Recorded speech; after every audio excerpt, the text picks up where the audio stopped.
Très bien, donc c'est aujourd'hui le dernier jour de la visite pastorale du pays de Pleuhermel. Pour moi, c'est le troisième cycle de visite pastorale qui commence.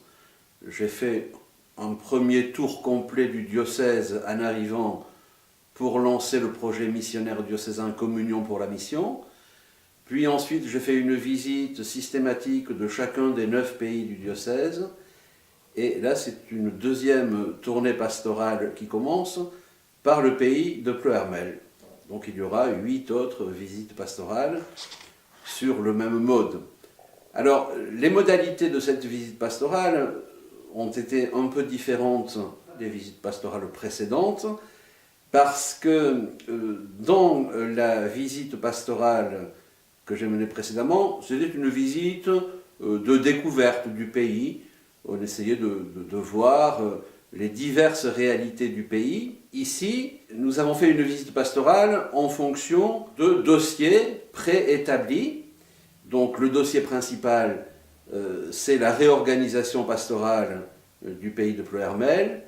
Il y avait aussi un dossier sur l'immobilier, puisque nous avons la grande maison de Notre-Dame du Carmel, à qui il faut trouver une affectation pastorale.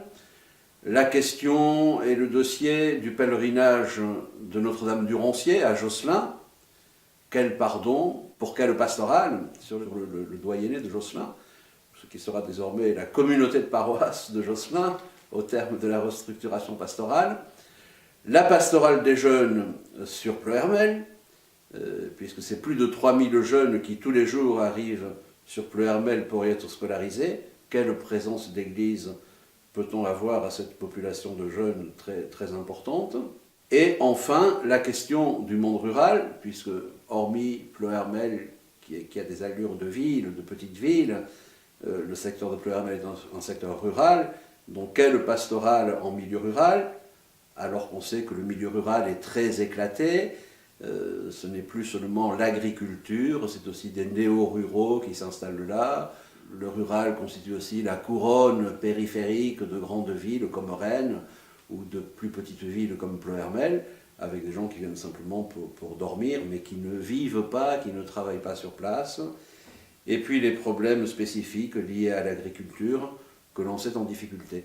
Donc voilà un petit peu les dossiers qui nous ont occupés pendant cette semaine.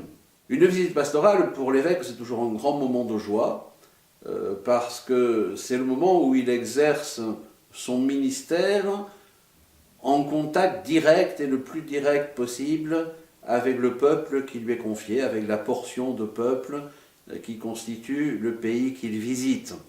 Donc pendant la visite pastorale, eh bien, l'évêque exerce son ministère de sanctifier, d'enseigner et de gouverner. Il exerce pleinement son ministère en réel, pas derrière un bureau, mais avec de vrais gens, pendant une semaine et demie. Sanctifié par la prière, des célébrations tous les jours. La messe est célébrée tous les jours, publiquement, avec un concours de peuple. Mais aussi la prière silencieuse le matin. Je vois qu'ici, au presbytère de Pleuhermel, on a l'habitude de prier tous les matins, de 7 à 8, avec la récitation de l'office du matin, et puis un temps d'oraison.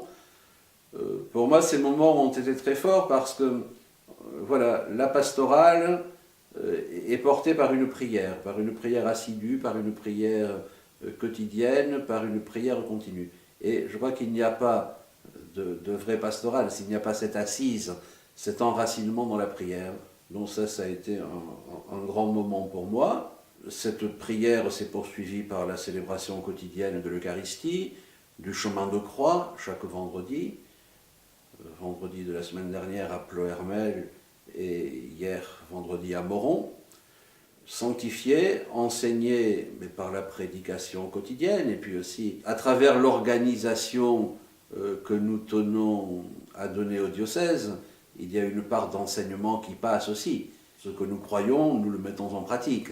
Voilà, et puis la fonction de gouvernement de l'évêque, la mission de gouvernement, à travers les restructurations pastorales qui sont en cours, à travers les choix qui sont faits pour vivifier le pèlerinage de Notre-Dame du Roncier ou pour prendre en charge les bâtiments qui appartiennent au diocèse et auxquels on veut donner une destination pastorale, dont j'évoquais Notre-Dame du Carmel à Ploërmel, mais il y a aussi la maison Saint-Michel à Josselin, ou le patronage de Moron, à travers les décisions qui sont prises. C'est le gouvernement de l'évêque qui s'exerce aussi. Voilà, donc les visites pastorales sont pour moi un temps privilégié. Celle-ci était particulièrement bien préparée et particulièrement agréable à vivre. Je souhaite que les autres suivent aussi le même modèle.